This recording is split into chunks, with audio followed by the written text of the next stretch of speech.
Halo, apa kabar Sobat Kelapa 2? Kali ini kita akan melanjutkan serial film Layangan Putus, episode 5 sampai dengan 8. Baik, tanpa perlu berbasa-basi kita lanjut. Tapi sebelumnya, bila suka dengan video kami, dukung kami dengan klik subscribe, komen, dan share. Terima kasih.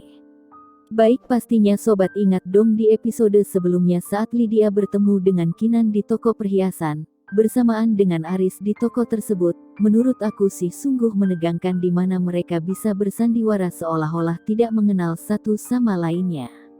Apalagi saat adegan di coffee shop di mana Aris dan Kinan sedang santai duduk, ternyata Lydia duduk tidak jauh dari situ dan sambil chatting pula mereka berdua antara Aris dan Kinan. Salut deh buat keberanian Aris bermain api, atau mungkin bisa dibilang bermain bensin di pinggir kolam api. Kejadian selanjutnya saat Aris diajak untuk hangout bareng bersama dengan Alif dan temannya yang lain di suatu klub. Di sini terlihat Aris sedang berbincang santai dengan teman-teman wanita dari Alif dan temannya, dan tanpa disengaja hal ini terlihat oleh Lala yang kebetulan ada juga di situ malam itu. Di sini terlihat kalau Lala sepertinya mulai bertanya-tanya kenapa Aris ada di situ dengan wanita lain. Malamnya terlihat kalau Kinan sedih sekali karena Aris yang terlalu sibuk sampai pulang kemalaman hingga janjinya untuk membacakan dongeng buat anaknya pun urung dilakukannya. Keesokan harinya terlihat Kinan mendadak mengalami sakit, mungkin karena stres dan kehamilannya. Namun di scene yang berbeda terlihat banget Aris sedang mantap-mantap dengan selingkuhannya. Di sini aku ngeliat bener-bener Aris pria yang tega bener.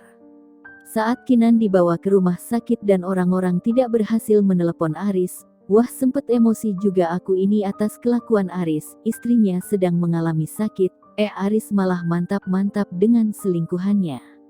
Mendadak saat Aris terbangun, Aris kaget karena sudah berjanji untuk menjemput Kinan di rumah sakit. Di sini Aris baru sadar ternyata ada beberapa telepon yang masuk, dan saat Aris telepon barulah dia tahu kalau istrinya saat ini sedang berada di rumah sakit. Segera Aris ke rumah sakit dan Kinan pun dirawat di sana. Saat Kinan sudah siuman dan hendak ingin telepon anaknya Raya, Kinan meminjam handphone Aris untuk menelepon Raya. Wah, ini aku ngerasa gimana tuh kalau ketahuan chatnya dengan Lydia. Tapi Kinan di riwayat telepon ada kontak nama Jack Office. Di sini tentu sobat sudah tahu kan siapa nomor telepon dari Jack Office ini. Kalau aku sih sudah pasti nomor telepon Lydia. Di sini saat Lala menjenguk Kinan, Lala pun bercerita ke Dita perihal ketemunya Lala saat melihat Aris di klub. Lala merasa kalau Aris selama ini tidak jujur kepada Kinan. Di sini kelihatan banget insting dari Lala kalau Aris selama ini selingkuh, dan kebetulan Dita pun pernah memergoki Aris teleponan dengan seseorang dengan tersipu-sipu, yang mana Dita pun mencurigai kalau Aris sedang telepon dengan selingkuhannya.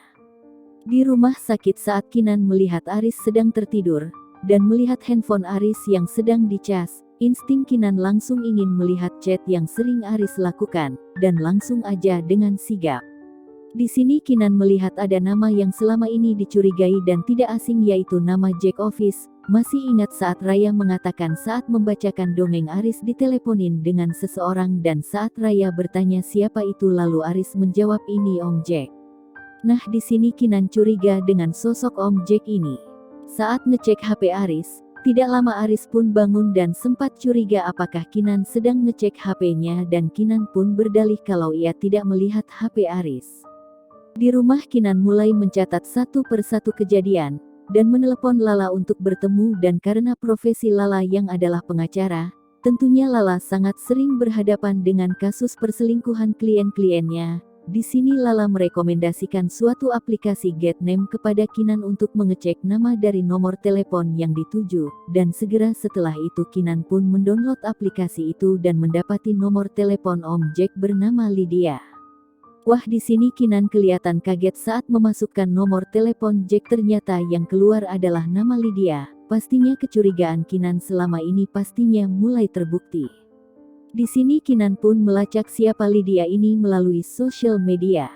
Di sekolah Brandon yang adalah anak dari Miranda, saat bermain dengan temannya mulai menunjukkan sikap emosional yang tidak terkendali dan menyakiti Raya. Dan orang tua dari Brandon yaitu Miranda dan suaminya pun dipanggil oleh pihak sekolah dan menyarankan agar Brandon dilakukan konsultasi ke psikologi anak.